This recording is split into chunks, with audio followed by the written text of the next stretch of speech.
یہ جو غصے میں طلاق دی جاتی ہے 3 دفعہ یا 4 دفعہ یا اس سے زیادہ دفعہ، جی جی ان کے بارے میں پوچھنا تھا، وہ طلاق ہو جاتی ہے یا نہیں؟ یوں عام گھروں میں مرد اور عورت آپس میں لڑ پڑتے ہیں اور طلاق دے دیتے ہیں بار بار.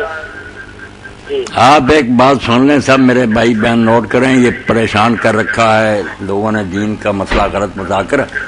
اگر تو لڑائی پرانی چلی آ رہی تھی نا، صلح نہیں تھی، جھگڑے ہوتے رہتے تھے، پھر کسی وقت لڑتے لڑتے طلاق کہہ دی تو وہ طلاق ہو جاتی ہے، مگر ایک ہی، بے شک 100 کہی نا، ایک ہی ہے. 3 مہینے کے اندر واپس لے لے، صلح کر لے، خاوند بیوی ہیں، 3 مہینے اگر گزر جائیں تو ہمارے پاس آ جائے، ہم ان کا دوبارہ نکاح ڈائریکٹ کر دیں گے، کوئی بات نہیں. اور اگر صرف وقتی طور پر ہی ہوئی نا بات، پہلے کوئی جھگڑا نہیں تھا، سارے جانتے ہیں کہ یہ تو صلح سے رہتے، پھر جو ہے نا غصے میں بکواس، اس کا کوئی اثر نہیں. انما الطلاق وطأ، ابن عباس فرماتے ہیں طلاق وہ ہے جس کی کوئی گراؤنڈ ہو، بنیاد ہو، لوگ جانتے ہو کہ جھگڑا تھا، یہ ہونا تھا نا، جو ہو گیا کہ وہ بھی رونے لگی، وہ بھی رونے لگی، یہ کیا طلاق؟ یہ ایک بھی نہیں ہوتی. سن لیں میرا فتویٰ.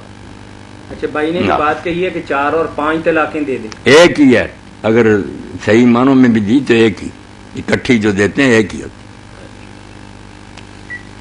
نہیں اس کے پھر اس کو کوئی سزا بھی ملے گی کہ جو نہیں، شاعر کوئی کا سزا مذاق اڑاتا ہے کہ 3 تک تو چلے گنجائش نکلتی ہے کسی نہ کسی مسلک کے اندر، لیکن یہ 5 6 7 نہیں، جب غصے میں اندھا ہی ہو گیا تو اس نے بکتے ہی جانا. اچھا ٹھیک ٹھیک.